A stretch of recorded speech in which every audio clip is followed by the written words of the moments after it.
Welcome back to the Chad Hasty Show on News Talk 95.1 FM and 790 AM KFYO.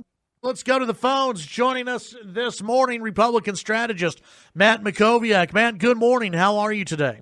I'm doing great, Chad. Good morning. Good morning. Glad to visit with you. I want to start off with an editorial that came out. I guess it was over the weekend. It's just now getting some play statewide and nationally. It's from the Houston Chronicle. The headline from the editorial board, Beto, come home, Texas needs you. Matt, two things that I took away from this. One is that they are desperately calling Beto O'Rourke to drop out of the presidential race, which I don't think is going to happen. And two, do they even care how someone named, I don't know, Senator John Cornyn may feel about a major Texas newspaper lobbying a Democrat to run against him? Yeah, I mean, I don't know what the justification could be for an editorial board, which is supposed to be independent, of a major newspaper in Texas, openly recruiting a candidate for the Democratic Party for a statewide office.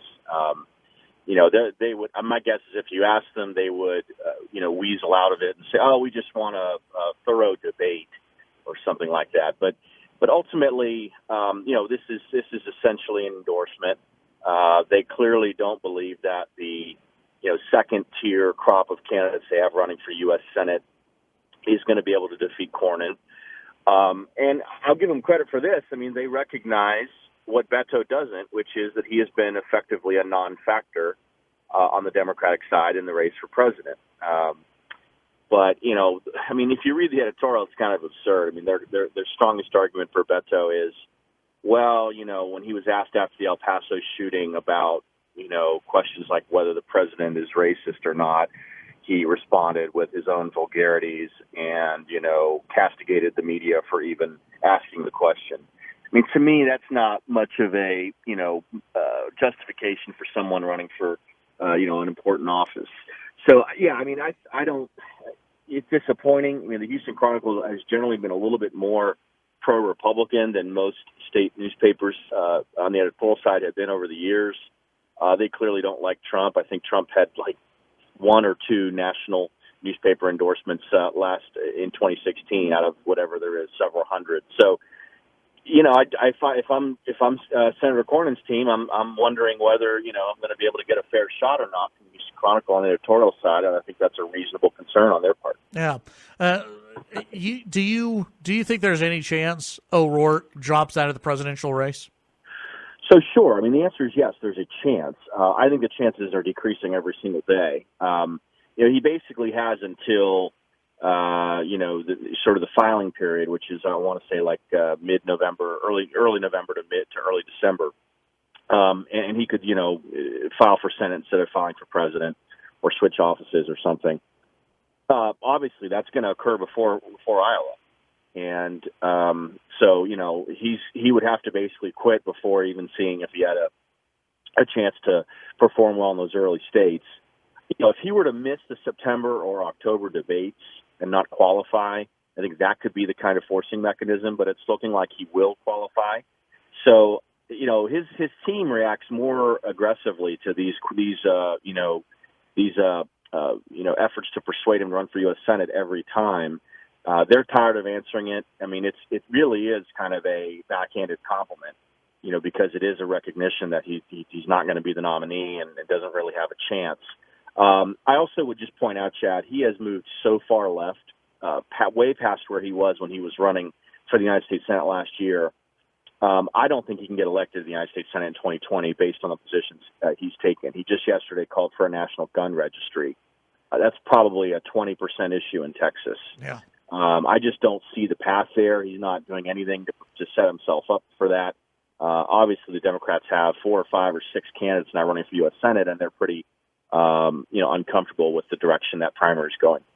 Well, I mean, those candidates, and I know it's early on in the process, but there's nothing. There's nothing on that race. There's nothing on that Democrat primary at all other than, anytime someone new jumps into it, there's maybe a headline for a day. But, I mean, Matt, these candidates, they're pretty unimpressive, wouldn't you say?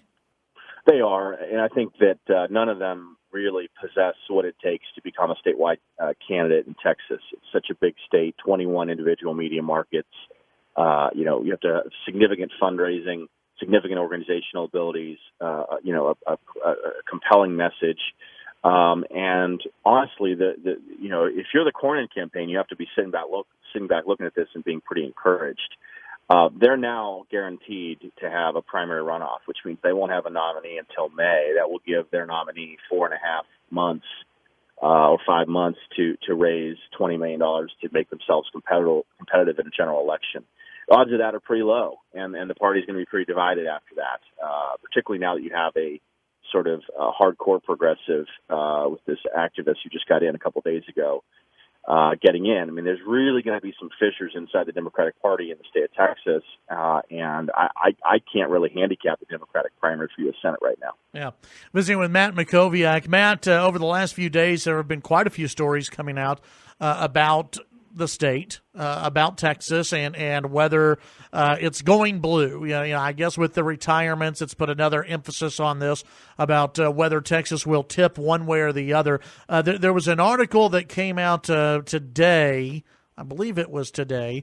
This is from CNN. Texas's big cities may tip America's balance of power in years ahead. So even CNN saying it probably won't happen this year. But in the future, this could be something to watch. How big of a risk is this in years to come for the Republican Party? Well, sure. I mean, I think the two factors there, Chad, are Republicans can't continue to get killed in the suburbs, and historically we haven't. Historically, it's been a toss-up or a slight advantage to Republicans. In 2018, we got killed in the suburbs, particularly in Dallas and Houston, but also in San Antonio and Austin as well. Now, again, I think that was more Beto's 80 million plus straight ticket voting combining in a bad year. But if that was the beginning of a trend, then 2020 is going to be very bad for Republicans. I don't think that's the case. Democrats really had the wind at their back, and they're going to have a nominee, and that nominee is going to have strengths and weaknesses. And if it's Bernie Sanders, Elizabeth Warren, or even Kamala Harris, I think that those candidates are not going to be able to win the suburbs in 2020 the way the Democrats did in 2018.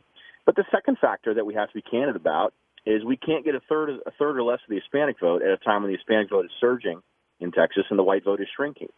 And so now, historically, Republicans have done pretty well with the Hispanic vote, including Cornyn, K. Bailey Hutchison, Rick Perry, George W. Bush, George P. Bush, Greg Abbott. They've all been at or near, even Ted Cruz has been at or near, 40, 45, even 50% of the Hispanic vote.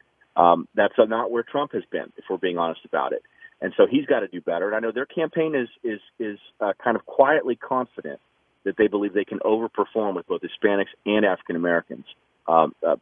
Economic arguments and even legal immigration arguments with Hispanics, and economic and criminal justice reform arguments with African Americans. But look, Will Hurd, likes to say that if the Republican Party of Texas doesn't start to look more like Texas, there won't be a Republican Party in Texas. Now, there will always be a Republican Party in Texas, but I think what he means is that we're not going to be a majority party if we continue to only really cater to white votes.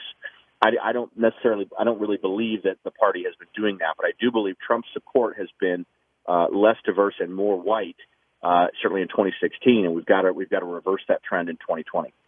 Matt, tell people about your newsletter and also your latest podcast. Yeah, the newsletter is called Must Read Texas. We scour the news every weekday morning and pull the top, most important political stories, put it in one clean, easy-to-read email and delivered by 9 a.m. You can sign up for a free one-week trial at mustreadtexas.com. Got over 3,000 subscribers. The podcast is called Mac on Politics. It's available on the iTunes Store, on Google Play, on Stitcher, and on Spotify. Most recent guest is John Lott of the Crime Research Prevention Center. He has all the stats and all the facts about gun control and how it would really work. And you can check out that conversation. It's pretty fascinating. We talk about red flag laws, assault weapons bans, you name it. Very nice. Matt, as always, appreciate your time. We'll visit with you next week. Take care. Have a good one. It's Matt Mackowiak here on the Chad Hasty Show.